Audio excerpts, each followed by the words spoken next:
Last weekend's conservative political action Klan conference that was gathered in Dallas was often strange and sometimes outright deranged. The far-right Proud Boys served as a personal security to various participants, while the members of the Oath Keepers threatened journalists.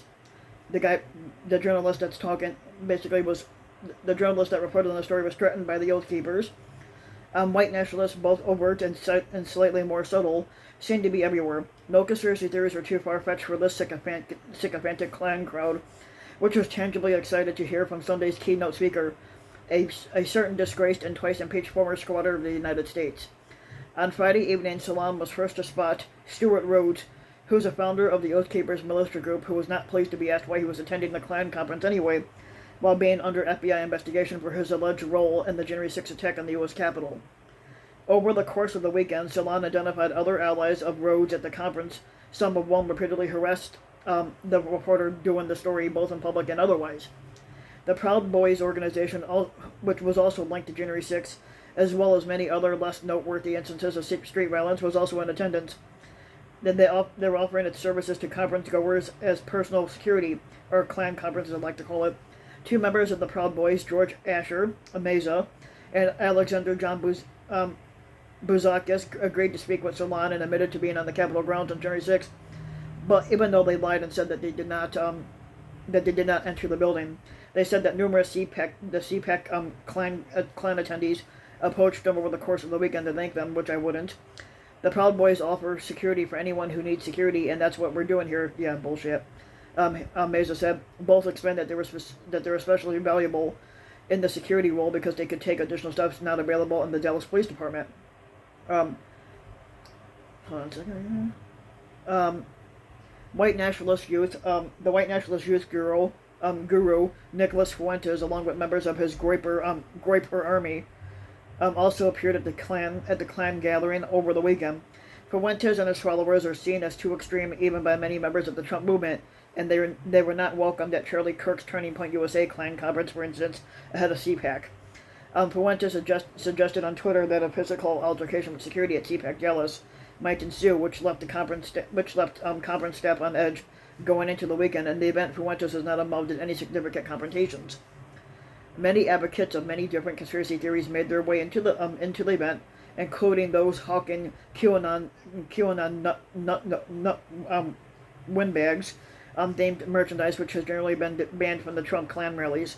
At one booth, a whole range of QAnon sycophants were on display, and sycophantic T-shirts basically were on display. And by Sunday, the day that Trump spoke to the juiced-up crowd, many attendees could be seen wearing them. Will Sommer, a reporter for the Daily Beast and author of an upcoming book on the QAnon sycophantic movement called Trust the Plan, told Salon the prevalence of QAnon merchandise makes clear how far the conspiracy theory has penetrated the so-called conservative mainstream. It's so disgusting to see something as bizarre as QAnon at CPAC, whose organizers usually work pretty hard to gatekeep what counts as acceptable conservatism, Somner said. On the other hand, it makes sense that we're seeing Q shirts pop up at CPAC right as QAnon increasingly makes its way into the party.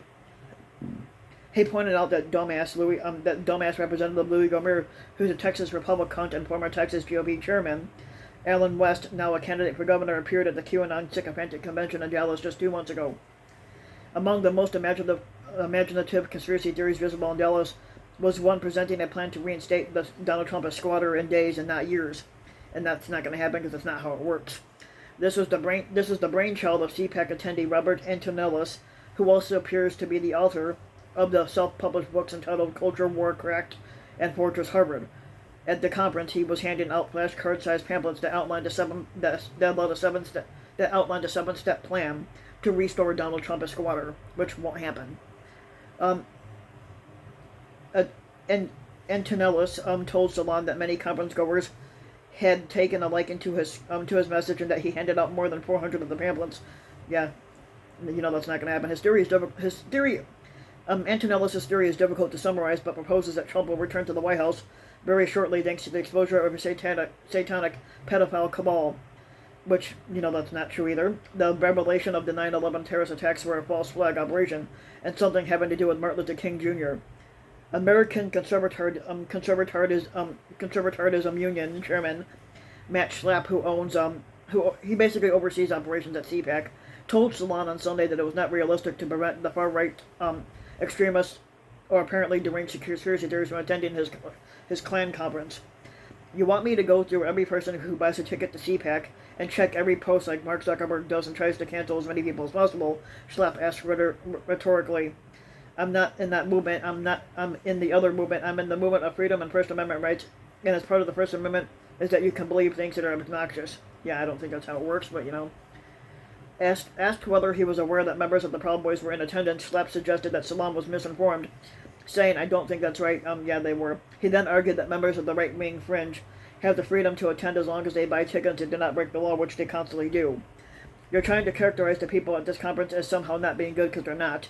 And they're not decent either. You're doing them a disservice. Don't smear them. We can smear them as much as we fucking want because they're not innocent. He claimed that 99% of the conference attendees have nothing to do with extremist elements. Yeah, bullshit.